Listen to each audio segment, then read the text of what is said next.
to It's in the Box at White Acres Studio.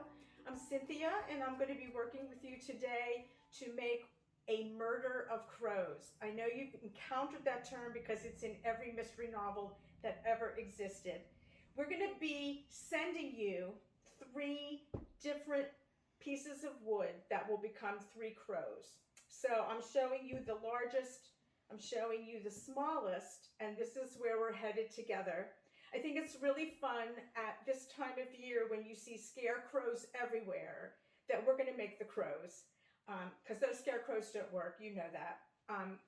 We were talking today about the fact that we grew up with a cartoon called Heckle and Jekyll that had crows in it, and I just think this looks just like them, so I'm really excited about this. And the other thing is that the sort of ombre kind of nose looks like candy corn, which I've had too much of already, and we haven't even begun the season. So I'm going to move the finished ones aside and show you what's in your box.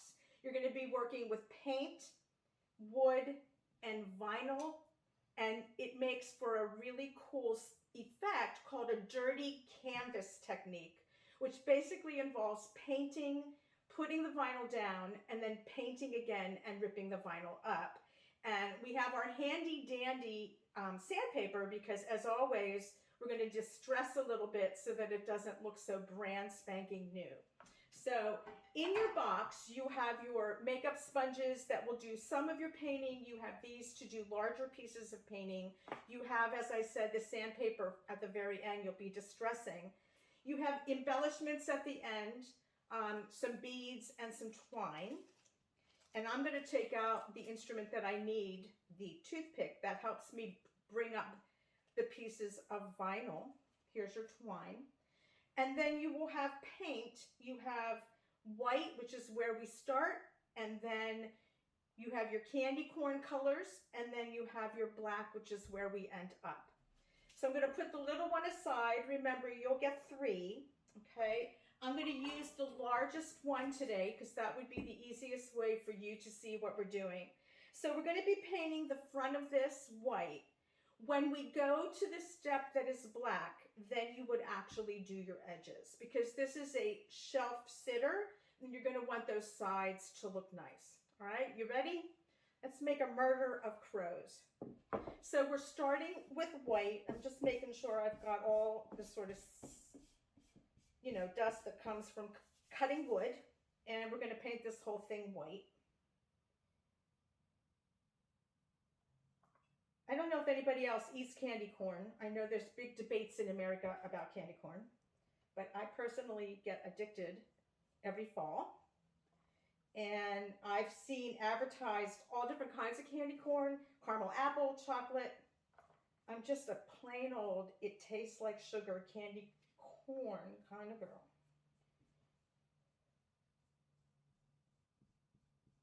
All right, and I'm going to pause just for a minute because I'd like this to set for a second.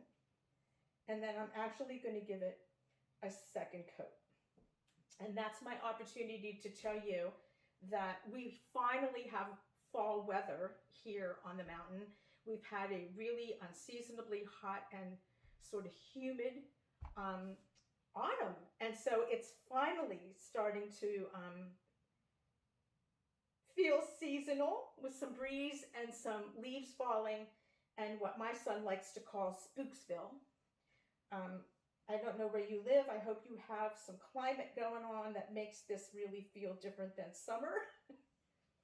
And I'm just going to wait 1 second and make sure this is as much white as I need. Ultimately, except for the eyes, you're not going to see the white, but we do want that base.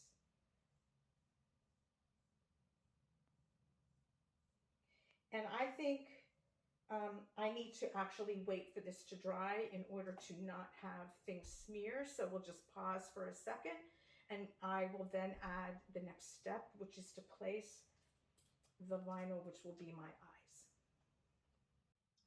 So the white paint is dry enough for us to move forward with the eyes. The magic of It's in the Box is that cutter can cut wood, it can also cut the vinyl. So what you have is the eyeball with a little place cut out, and that is when you paint black, going to become black. And you really are eyeballing the eyeballs, not making that up, as to where you would like them to be. And I just want to remind you that this is your choice. So you can have them straight up and down, or you can have them angling a little bit, which gives them that sort of goofy / spooky look. And you're just placing, just placing them on. And I discovered when I made the sample that when you peel this off, it's very therapeutic. If you are the kind of people who like to take off Band-Aids and stuff, this is really fun. So you have your eyes placed on, and now we're going to be painting the red and the yellow that blends to become the candy corn. So I'm going to switch for a second, and I'm actually going to move toward using my makeup brushes. And I'm just eyeballing about where that nose is going to go, because ultimately when I paint it with black, it's going to cover the part that isn't the actual nose. So I'm going to start with the yellow, which goes at the bottom, and I'm judging about where that would be. Cool.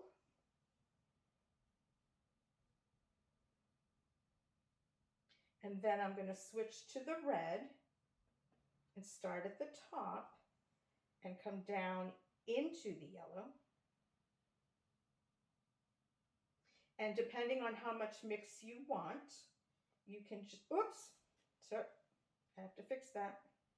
I just dripped. You can do smooth, or you can, I don't know what that's called. Dabbing. There you go. And I'm going to dab some yellow.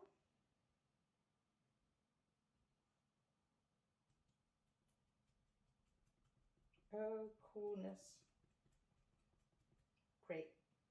And again, I need to let it dry because then we're going to be covering this entire thing in black, and then we get to rip up our things.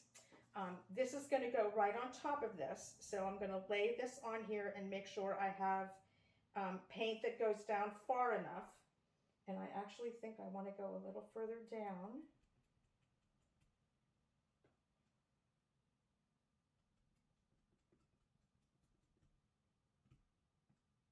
There we go. All right, give me a second and I'll be with you to put the nose on, and we will go from there. All right, here we go. I'm just going to show you where we are at this moment in this project. So that is what my hairstylist calls ombre, when she does hair that goes from dark to light, which is the opposite of what I was taught in the 60s, but it's really popular. And we are ready to put on our beak, which is, I think, what turns this into Jekyll and Hyde. And if you're like me, you have actually looked up the difference between a crow and a raven. Ravens are the ones I think we associate with witches, and crows are the ones that are in the farmers' fields. But I want to assure you that everything I've read says they are brilliant birds. They are truly, truly intelligent birds, as intelligent as a monkey, which is wild. And there we go. All right. So we're all set now to paint this entire thing black. So I'm going to switch my paint out again. And the fun of this is being able to paint right over the vinyl, right over a drip. You got to love that. So here we go. And remember, once you do the front, you're going to be doing the sides so that you can set this on a shelf and have it look good from every angle. Remember that this is real wood, so it's going to have knots and bumps, which is what makes it, I think, special, because everyone will be different. I love those knots in a piece of wood. The circles that are ingrained. Now, if we didn't know that this worked, we'd be scared right now because everything is black. But it does, in fact, work. This is where we get the idea of a dirty canvas because we just made it dirty.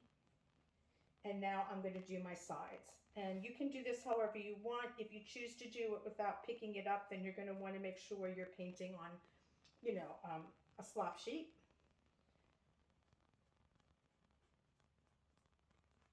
There we go.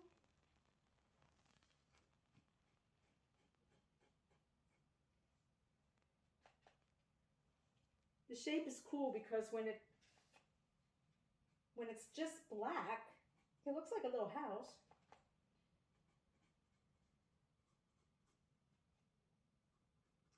There we go. You do not need to do the bottom because the bottom will be sitting on the shelf. Make sure you've got your front looking the way you want it to look in terms of depth of paint. But also remember that in the end, you're going to use your sandpaper to take some of the paint off. Then it doesn't look like it was manufactured. It looks like it's vintage. Okay, we're good. And in a second, we'll be back to peel the vinyl. And it's crow time. We're going to be using our toothpick to lift up the vinyl. Once you get a little piece of it started, then you can use your hand to continue. And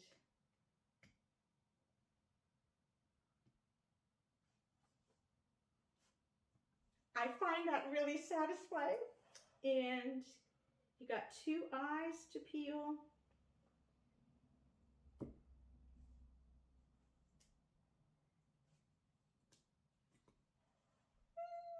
And then you've got your candy corn beak. So here we go. The unveiling of the ombre. Hello, Heckle.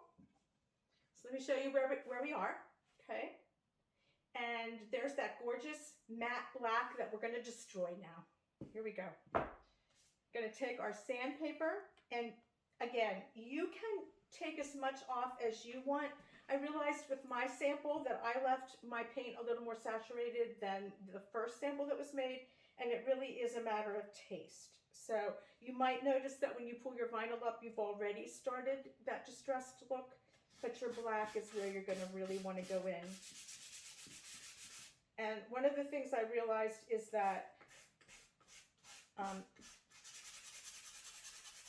it'll sort of disperse some of the white.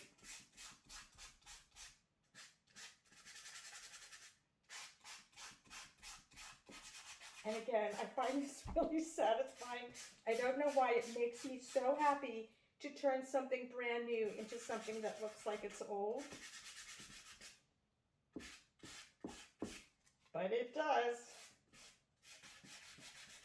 All right, and I'm going to stop there in terms of distressing, but you can take as much of that paint off as you want, because remember, you have a white base under there.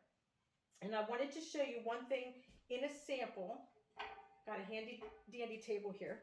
This little sample right here, we went in and we put the little eyeball dots, which is a choice. It's a creative choice as to whether you want those little dots in there or not.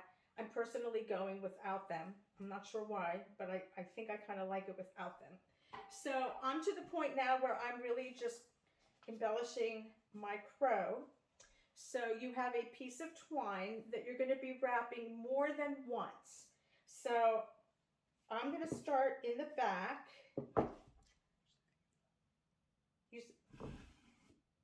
Am I switching? Ah, but this is wet. So we're not using that. Okay. There you go. I don't know. Oh, it fell into the red paint. So if this is not quite long enough for me, it's not a concern for you, but you actually would be, I'm only going to wrap twice today because mine is a little shorter, but on yours, you can start with your twine in the back, wrap it in front. Do you know what I mean? You can do it however you want and end up with as many crisscrosses as you want, okay? So today I did it the way I would if I was wrapping at home my presents.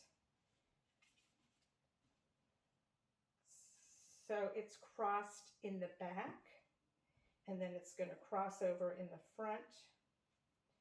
And if my child was here, he'd be putting his finger in that knot, just like we do at Christmas time.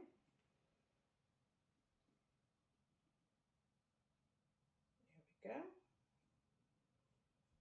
And then it's as simple as taking your bead, putting it on your twine end. It fits right through. And then you're putting a knot at the end of the twine to keep the bead from coming off.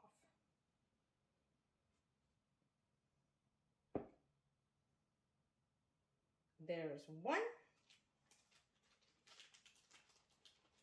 And here's our next one. And before I leave you with my crows, we wanted to tell you about an option that you have if you have decided crows are not your thing in terms of decorating. You can do this exact same project with the wood and the paint that you have, and you can create, instead of a crow, you can turn this into a funky little ghost. So what you would do is reverse the paint order. You would paint black first. You would put your vinyl on, and then you would paint the whole thing white and then take it off and you have a ghost. Sounds fun, sounds cute. Remember, you'll have 3, so you don't have a pair, you have a murder of crows. And I wish you a great fall season, and thank you. This is It's in the Box at White Acre Studio.